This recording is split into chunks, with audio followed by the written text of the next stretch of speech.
Okay, looks like we are streaming live now. Hello, everyone. Welcome to the 5 o'clock hour of the Boston Poetry Marathon. We hope that you are all set with your power because some people are not right now due to a thunderstorm. So let me just pull up the script and we will officially start this hour.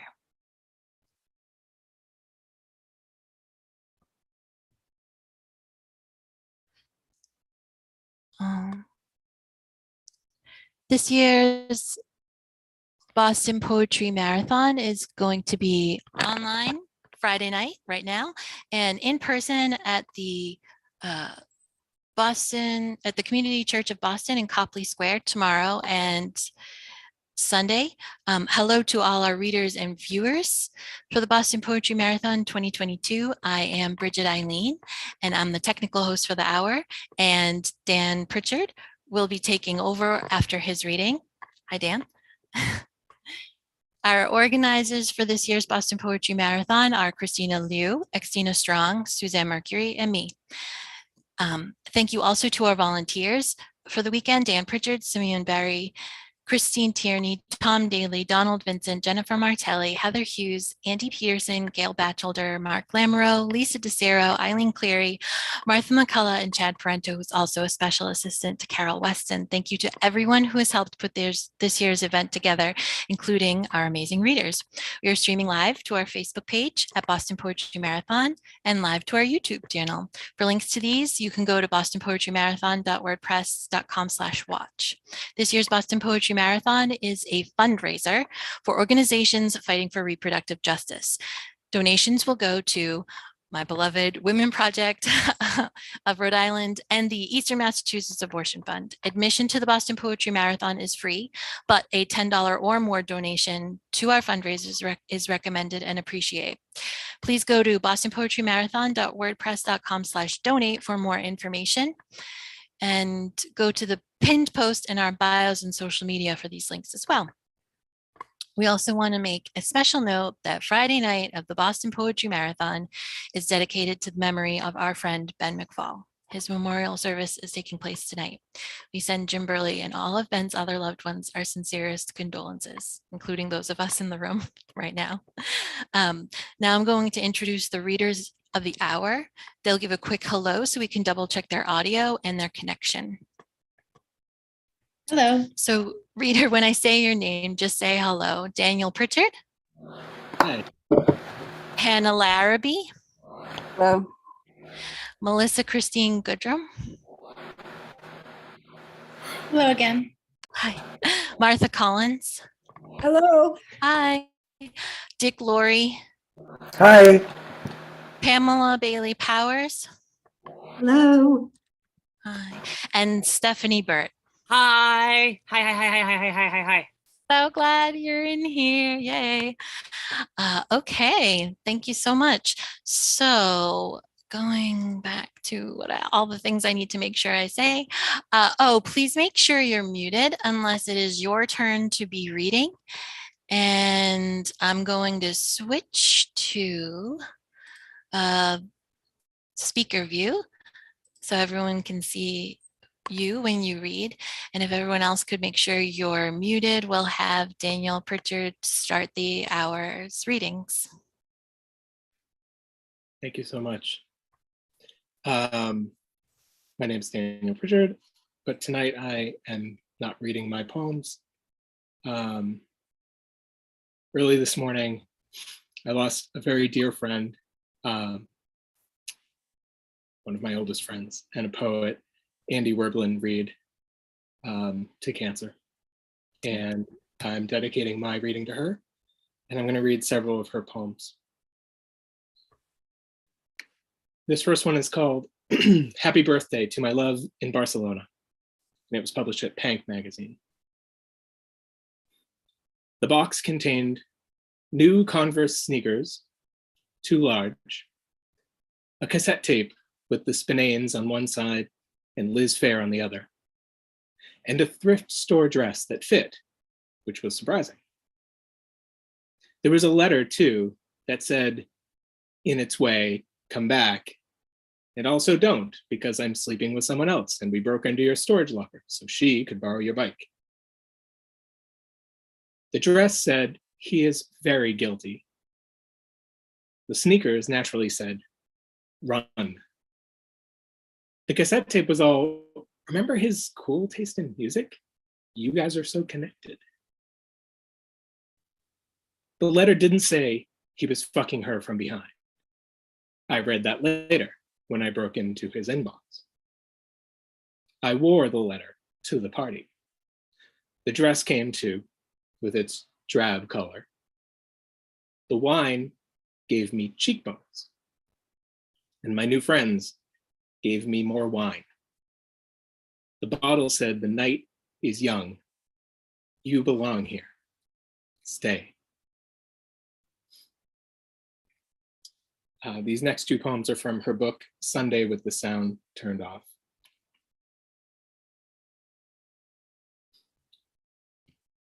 Sugar Maple Drive-By. The ochred, stinging beauty is just the price exacted for every October end. There is no not looking at it. When you see the black pods string their little deaths through random branches, you know exactly how much life was taken. Animal, mineral, minuscule. We are forever succumbing to something. We say seamless. Seamless because we wish it, but really there were fragments. Skulls split and skin shook and cells divided up their poisons. There was everything calculated about it. Forged trees go on reciting each demise. Color by color, the world turns sharp and thieves again.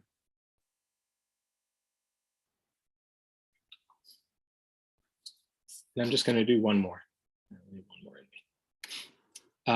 This poem was a finalist this past year for the Perkoff Prize from the Missouri Review. It will be published, I think, on their website soon, maybe next week. Missouri Review always has a little statement that comes with poems, and I'd like to read the statement. This poem confronts the controversial battle language that is commonly applied to living with disease, specifically with cancer. I have struggled with the implications of war metaphors and the perspectives they perpetuate since receiving my own cancer diagnosis more than 3 years ago. Not only does battle language negate what it means to live with disease, but it implies a person is a loser if they die fighting. Patients don't fail treatments. Treatments fail patients. People living with cancer and other chronic illnesses are not taking up arms. They are living as long and humanely as possible, not to win or lose, simply to live.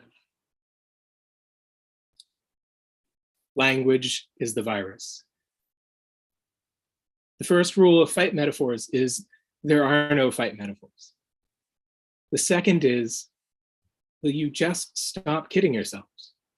It's not like you didn't already know how to be insufferable pilgrims radiant with judgment. They say she lost the battle with, like it was a duel she entered at dawn, like she was ever in possession of a pistol. There is no fight against. There is live with for as long as humanly possible. And that's another thing you ought to examine, why some people's lives are more salt in the wound than breath on the beard of an iris. There is the solitary devil of her disease. There are swing sets, volcanoes. That time she hurt her foot tripping over rocks near the river. How about mineral then? How about saying she has gone to the quarry, having found the dolomite of her dreams? To die is not to lose. Survive is not akin to conquer. As for guarantees, there aren't any anyway. Only sonnets and foxes and the memory of her crinkly hand on the doorknob. She didn't fail at being human. At least you don't think she did. But who are you? Who are we?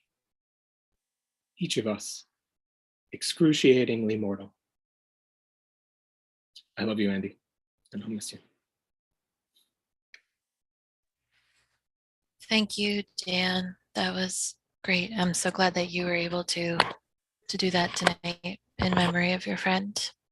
And I will turn over MC duties to you now. And thank you for volunteering. Thank you. Promise to the rest of the readers I will keep it together. Next up is Hannah Larabee. Thanks, everyone. Thanks, Dan. That was a beautiful last poem, so I appreciate that. Thank you to Bridget and everyone for putting this on. Again, I always look forward to the event every year. So I'm going to read hopefully 3 poems. And the first one is called 551 Tons. And it's sort of an Ars Poetica, but more a meditation about the things that we as poets choose to say specifically in poems rather than other places. 551 tons. Enter the poem as a plane through clouds. And you know, I read once that a single cumulus can weigh close to 551 tons, but we aren't afraid of them falling from the sky. They stand around basking in sunlight, admiring the rolled bales of hay below. We don't see them form, we don't see them dissipate, but we do see them come together occasionally when patience allows. And then sometimes we transcend them and the flight evens out at 30,000 feet. And there's a little ding and we unfasten our seatbelts. And it's as if we are weightless, just simply levitating above an endless mattress pad of clouds. There was an inscription at Persepolis that read, "Whatever seems beautiful we built by the favor of God." I don't think they only had human hands in mind, though it might benefit us to build as if planning for future ruin, what it might look like under the weight of time. At the Parthenon, I stood in the shadows and looked up at the great columns, and really the only thing that moved me was a slant of light, how gentle it was on the stone. I think there is a temple we each tend like Lhasa Apsos. Imagine for a minute the polished stone. Interiority. I am always working on interiority, and silence accumulates in places where once there was not music, exactly, not even conversation, but a humming that meant I was alive without ever having to think about it. But I think about it. And once in a while, I have the kind of dream that takes me for what I am. And I can't believe I can never just say what I want to say. This next one is called I Sleep Well at Night. And it was, I wrote this after reading a pretty terrifying interview about Suzanne Scott, who's the Fox News CEO as of 2016. And there's almost nothing about this woman online. So to me, that's the kind of shadow figure that you want to keep a close eye on. But when she was asked, how Fox News responds to criticism about misinformation, her response was literally, "I sleep well at night." Go ahead and build the scaffolding, launch around the clock construction, the epicenter of my bed. If it vibrates, if the earth itself shifts in its seat, I won't feel it. I don't even talk in my sleep. I'm quiet as a stone.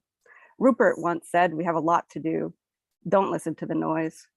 I am riding into towns with news, and not just news, but a crusade for this great nation, or not quite a crusade, but more like our forefathers, tarring and feathering.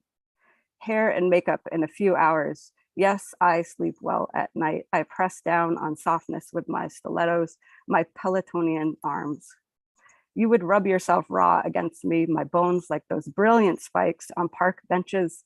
Only people who desire a home can be homeless. I find myself at home everywhere in this great nation, but how could you see that? I am not dreaming. I am just coming into myself, standing in front of a mirror, and the mirror is America, though no one can tell me what that is. I just see a group of faceless people, average clothes, on their knees.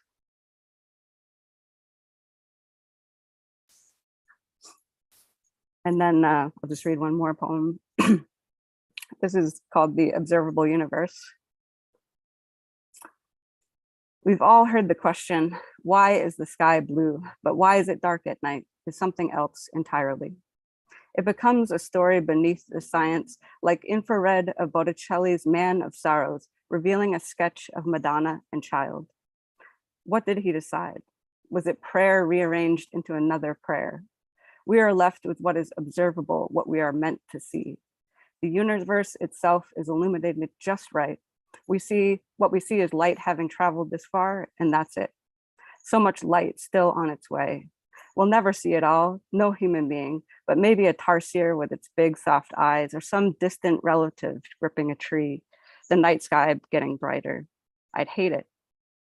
Leave me inside the sensuous dark, or at least bring me a lover bold enough to obscure the sky, Andromeda, or maybe Saturn and its rings take her in a closer seat, the scale model of desire collapsing.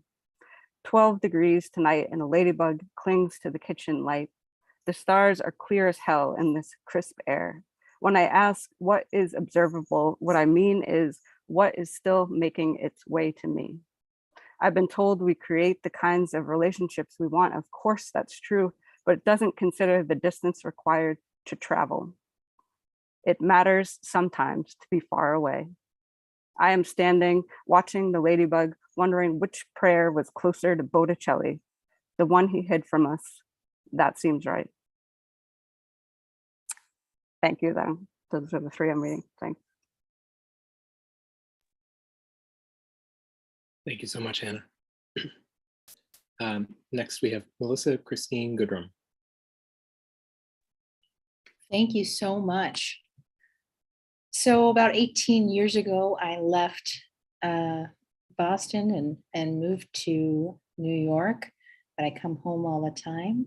But so you'll find some New York in these poems. Here we go.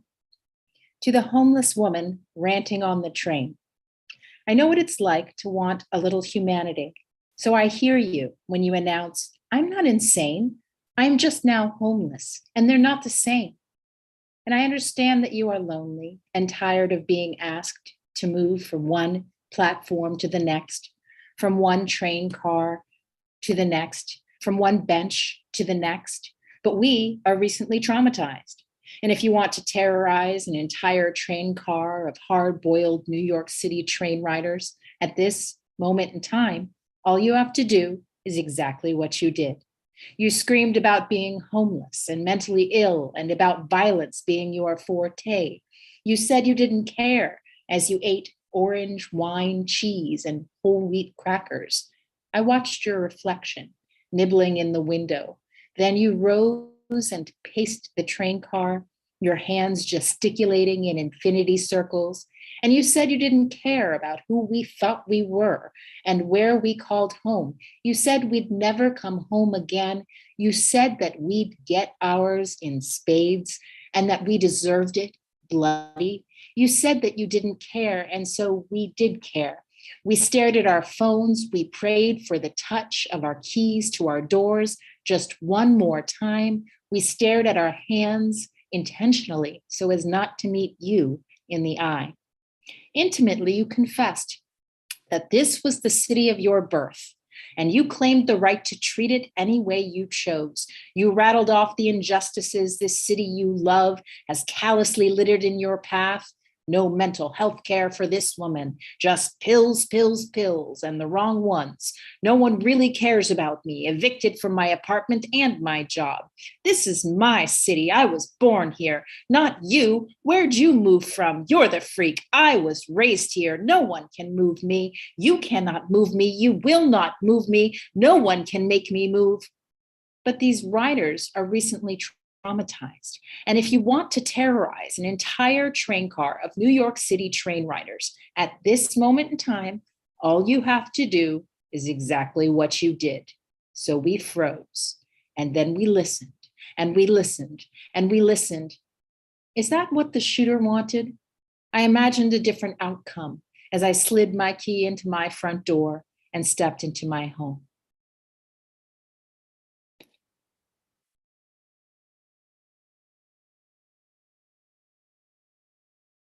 This next one's brand new.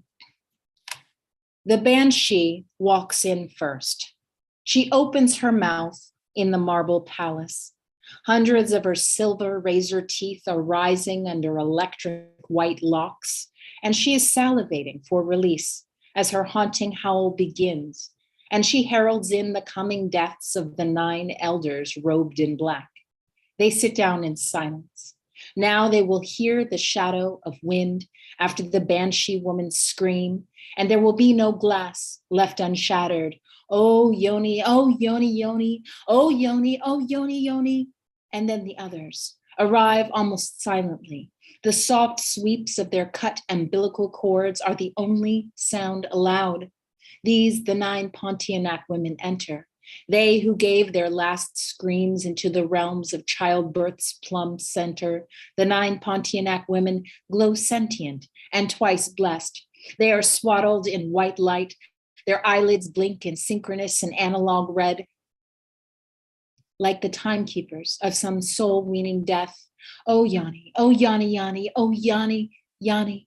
They stand behind the 9 blind justices like mounted knights of right of an ever-morphing chessboard. With time, their demon claws will leach out like incandescent white willows to hold the jarhead steady. Each chair is turned to face the tribunal of Malubrous night. Now that the honors are strapped in place, they must listen. And so one by one, the dead women open their throats and begin a harmony towards these, the heart of hearing. And their thin tympanic membranes are dancing unwillingly to the tune of 10 sirens, deafening songs. Oh, Yanni, we the Yanni, Yanni call to Sheila Nagig. Oh, clamshells, oh, pomegranates, oh, the lotus flower and the rose, oh, the phases of Selena's moon, and oh, full cupolas and gateways in shadow.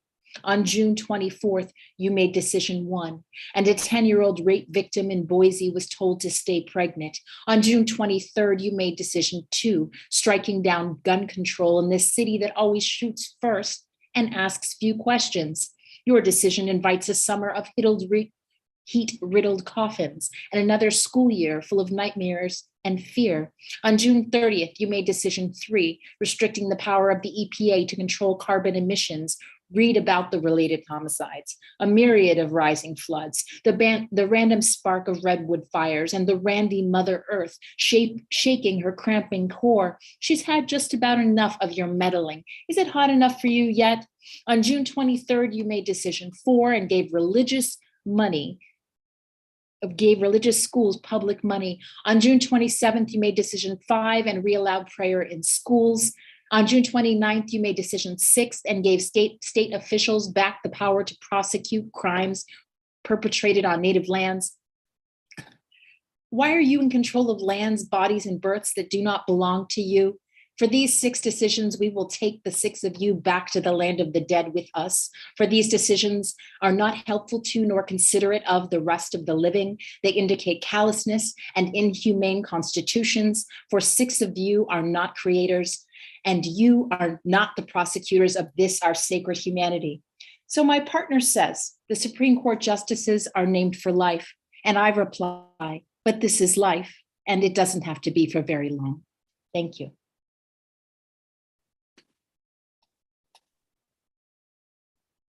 Thank you so much, Melissa. Next is Martha Collins. Thank you, Daniel.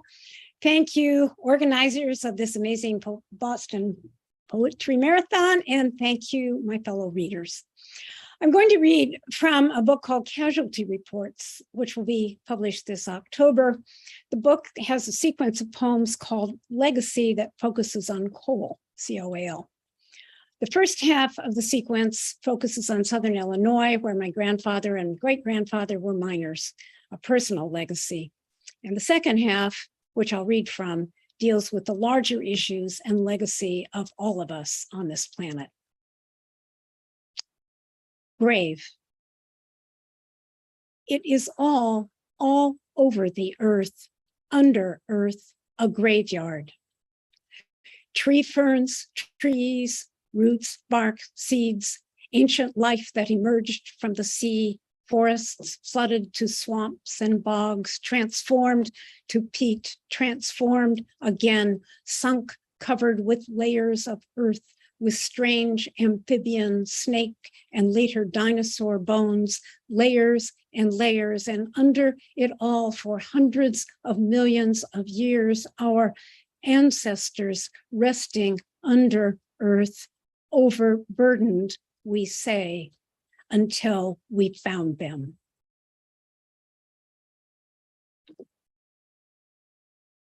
And the revolution we call the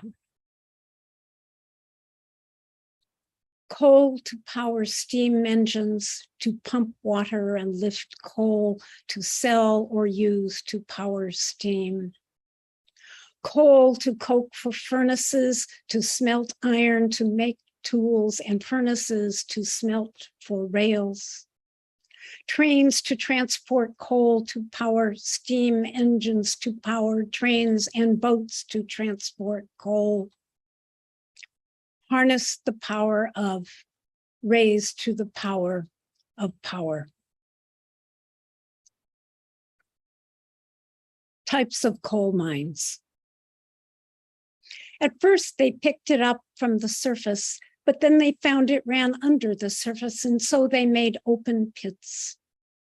But then they found it was buried too deep and constructed shafts or slopes or drifts to take them underground, where at first they blasted, but later made rooms and pillars with picks and shovels, and later with machines that made long walls that had no pillars. Meanwhile, back on the surface, they learned to strip the land of its overburden in strips or following contours, and then they learned to remove whole mountaintops, which meant using fewer people and bigger machines. The title of this next one is the title of a series of children's books, one of which is cited in the poem along with other sources. The machine it refers to lives in Germany. Now that's big. Then they made the largest machine, the heaviest in the world. It's as long as 2.5 football fields. It weighs 13,000 tons, has 18 buckets to excavate the overburden that covers the coal. It could fill 10,000 dump trucks per day, as much as 40,000 workers could. It's continuous, never stops. It's still uncovering 40 million tons each year to power electric stations that power much of its country, including itself. It won't stop till 2050, when all the coal in the mine where it works will be exhausted. Whose lungs were lost to coal dust, black coal to black lung, now rock dust to lung.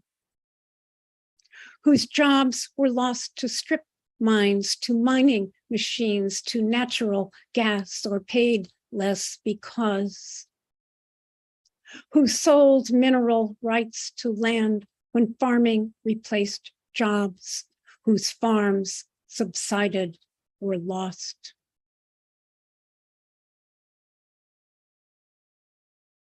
Burning. The mercury, sulfur dioxide, nitrogen oxides from burning coal that fill our air and fall upon us as acid rain. The selenium, arsenic, lead from coal ash stored in coal ash ponds that leak and spill and pollute our waters. But most of all, the carbon dioxide released by burning that captures heat, that warms our air and melts our glaciers, lifts our seas and warms them, dries our land and fuels fires, strengthens rainfalls and hurricanes that swell our waters and generate floods, all of which threaten our coasts and cities, our islands and whole nations, consume our animals, plants, insects, and fish, whole species, including most likely our own, unless.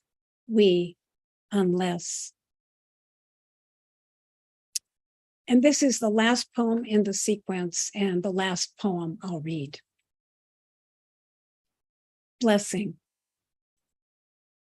Where we dug up the graves of Black slaves who mined the first coal in Illinois, where we desecrated the graves of indigenous people that covered coal in the Southwest, where we dug up the animals, plants in their graves and burned them as oil and gas and coal.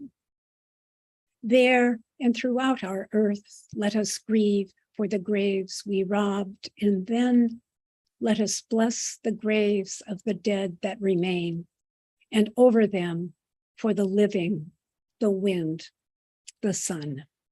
Thank you.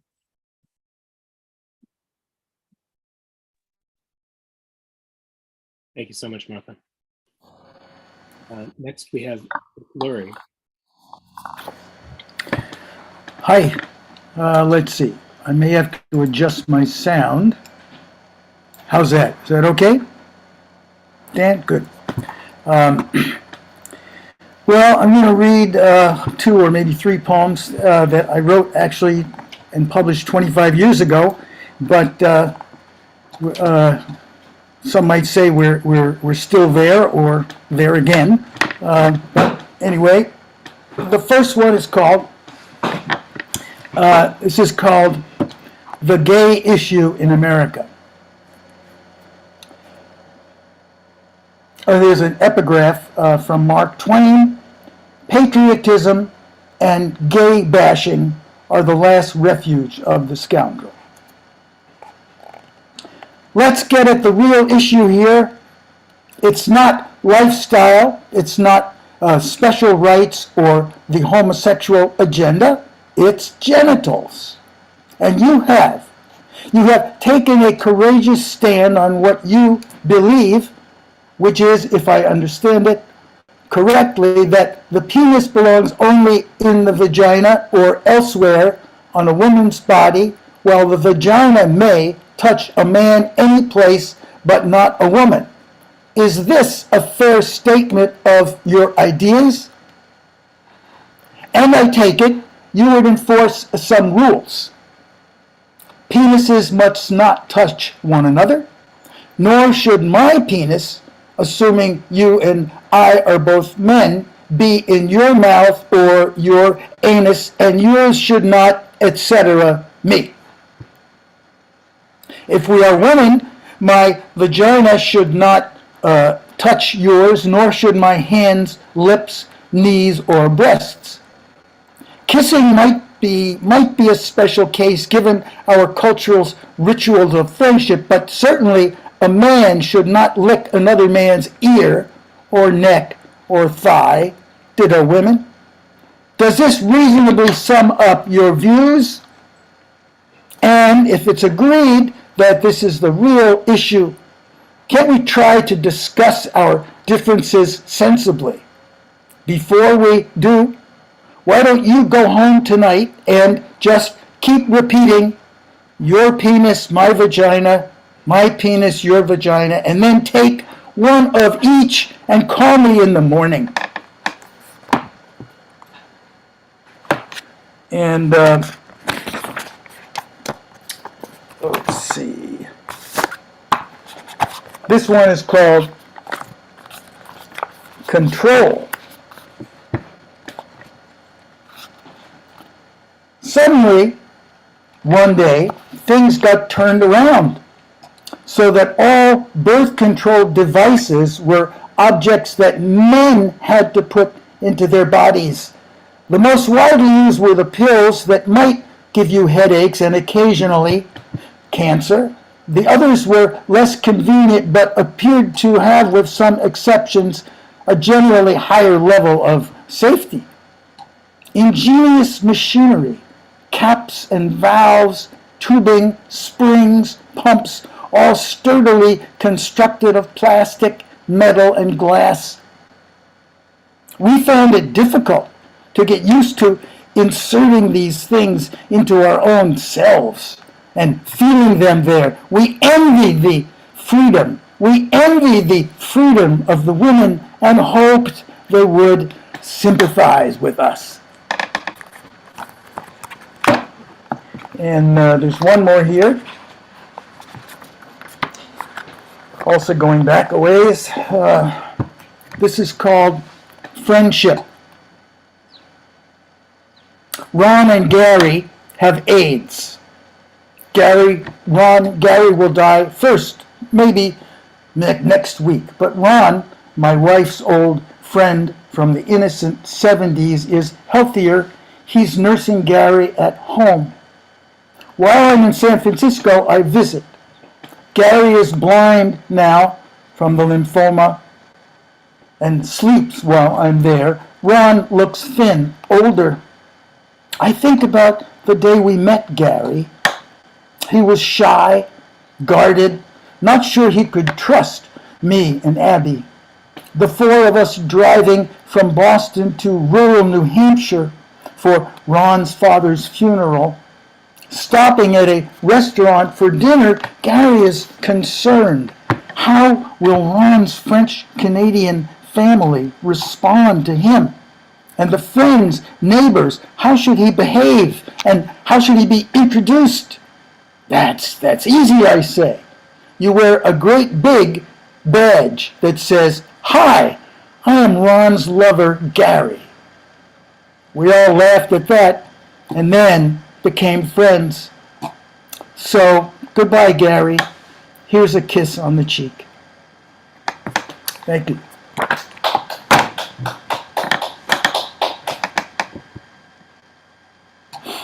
Thank you so much, Dick.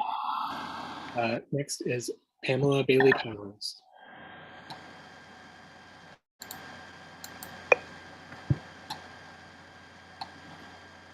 Thank you so much. Unmuting. I want to say hello to all and special thanks to Christina Liu, Xtina Strong, Suzanne Mercury, Bridget Eileen, and your entire team. All these years, how deeply I, and I know others too, appreciate all you're doing for Boston poetry for the world at large. It's so good to be with all of you too. I see many folks from ago, people with whom I've shared workshops, classes, readings. It's great to see you, especially in these hard times. The way I'm wired gives me little presence on the internet, but I love to share my work.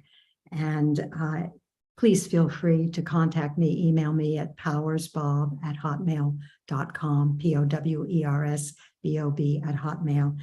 And I'll be happy to send you some of my poems and artwork, and would love very much to have you share yours with me as well. Locally, you can find some of my books, books that I hand bind, and I make art with them as well at the Rockport Cape Ann Public Library and the Lexington Public Library, among other libraries as well. Over these hard, nearly going on, nearing 3 years, I've been working on a new book I call Gone Out to Walk in the Rain. I'll be reading 2 poems from that book's Rites and Rituals section. Rites of milk paint, blue and sage, how we came to be. Past the water stones upon the water sand, the waters rise to ankles, calves, knees, and thighs. A gem waltz lights the water skin, sun and cold at once within. Once upon hard back scrublands amongst cacti and Spanish bayonets, long-tailed reptiles, snake and gator, the green gone bronze chameleon's shifts, an ibis stepped too close and nearly lost its gift to wing. The waters go from throat to overhead, eyes open to see through the water to the sky, day easing into night. Once in the city where steam rises through steel grates, a cat wound itself between my legs. Oh, take me home with you, it seemed to plead. And so it happened, just like that. Stepping from and stepping lone, to stepping to and stepping with. Eyes and skin and want and bone, quite the marvel to passers-by, quite the marvel to inner eye. We walk avenue and bowery, the fish scale market piers, to dance the dock, songs praising dawn. Down to the salt pans to watch an ibis on the rise. I fall by the shore into melting canopies of sleep. In the cottage by the sea, a skylight gives stars, fog descent, a lactic, luminous moon absence. I awaken to the damp nude arc of you, say nothing, and lose myself in the dark forces of night. As the season seeks a hope of chill, the fens stagnate, biting flies dart and hover nearing. A turtle has found its way to my half-shut eyes. We seem to exchange some knowing.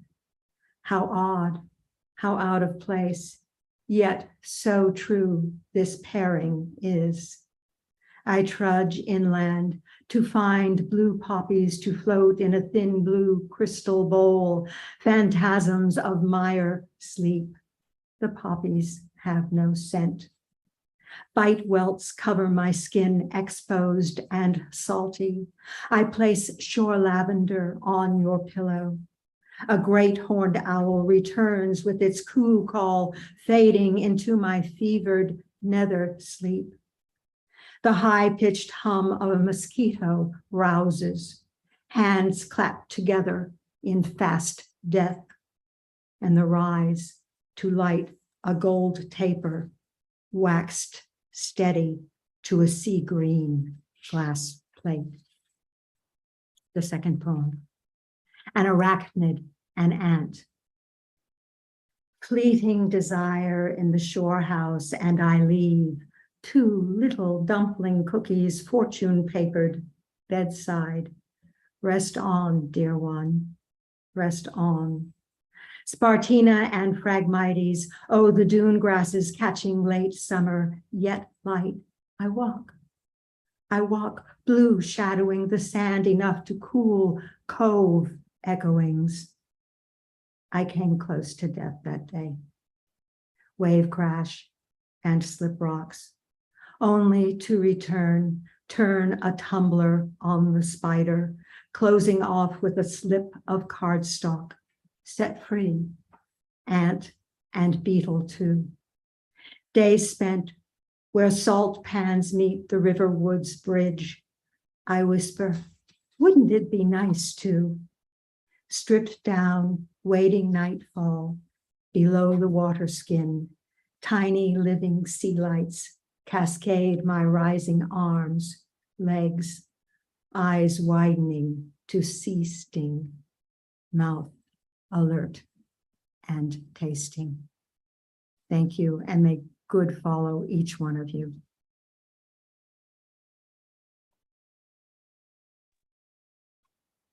Thank you so much, Emma. And last in our hour is Stephanie Byrd. Hi. It's an honor to be here doing this. Wow. Thank you for making this space and time for me, and what a wonderful set of companions. Daniel Pritchard mentioned the Spinanes. My 1993. I lived in a closet. Also, I lived in a closet belonging to my then best friend's then beau, who lived with 3 other men in a Central Square walk-up, spacious and sunlit, except for the closet. The closet abutted Horace's bedroom. Horace is like, but not quite his real name. Horace lived as a rent boy for a B-school professor. The others did, I never knew what they did. That is, consulting. I was proud to be the new coat check girl at a cavernous bowling alley recently made over into a cavernous rock club. I was working for tips.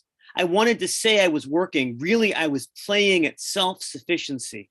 Mostly, I was playing records nobody else liked for 2 hours a night, or 4 if the next DJ never showed up. I liked to pretend that other people were listening. Sometimes they called me up.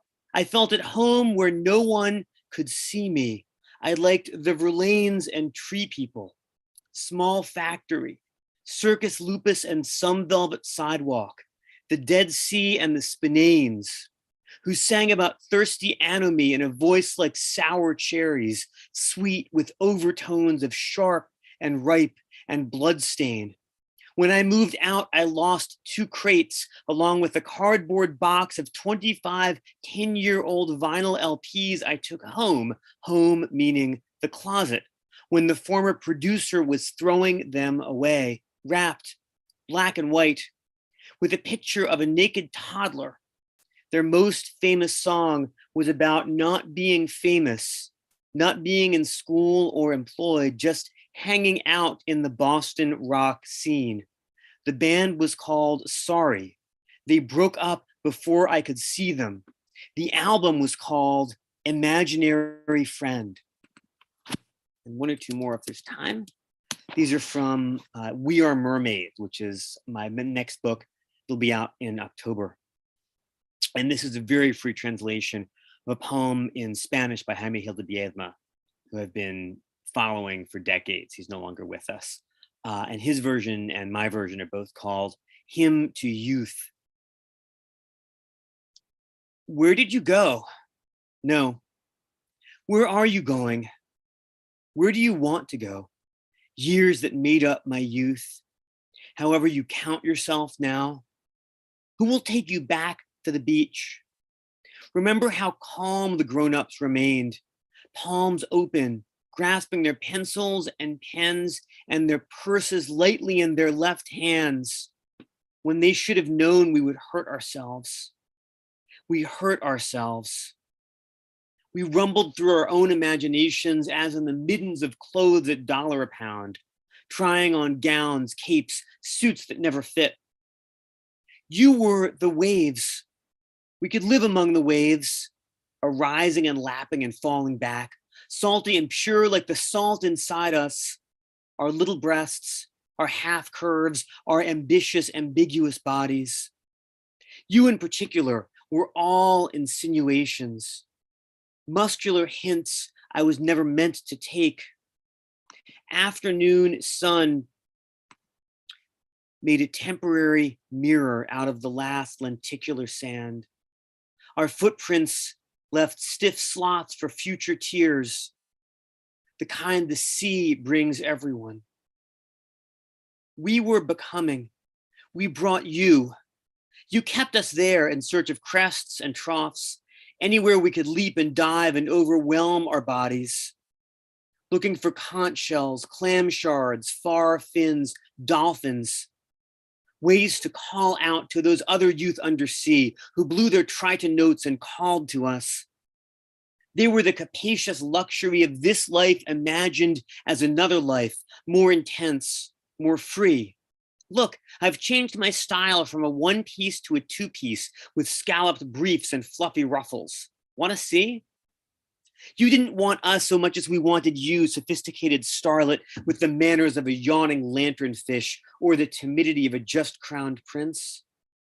When we lost one friend, we knew we would never find another. We never did. Salt hurt the bottoms of our feet. They said we would be kings if only we learned to hold hands. You were never one thing, my youth. You were a terror, a mischance, a come again, a kind of eternal return. When you come to my door today, far from the sea, I let you in. Sometimes you are Daphne, tormented by that insistent, obtuse pursuer, the sun. And sometimes you strike a pose indifferent like Antinous to what I want, to what anyone wants.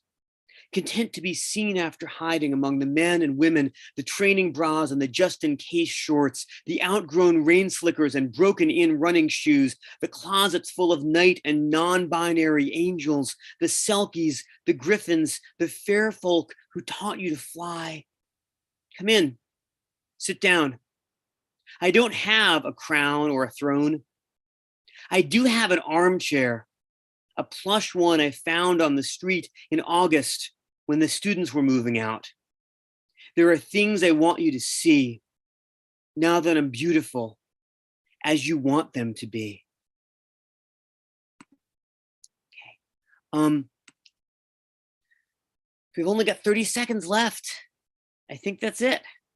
Thank you so much for moderating and for showing up. Thank you. You guys are great. Stephanie, should we go back to grid view so we can see everyone? And Yes, we're all set on that.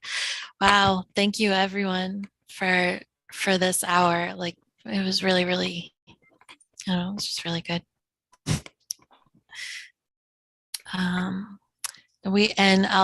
I'll end the live stream now. If everyone wants to say bye and unmute yourself and bye. Bye, everyone. Bye, everyone. Readers, you can hang out in this room.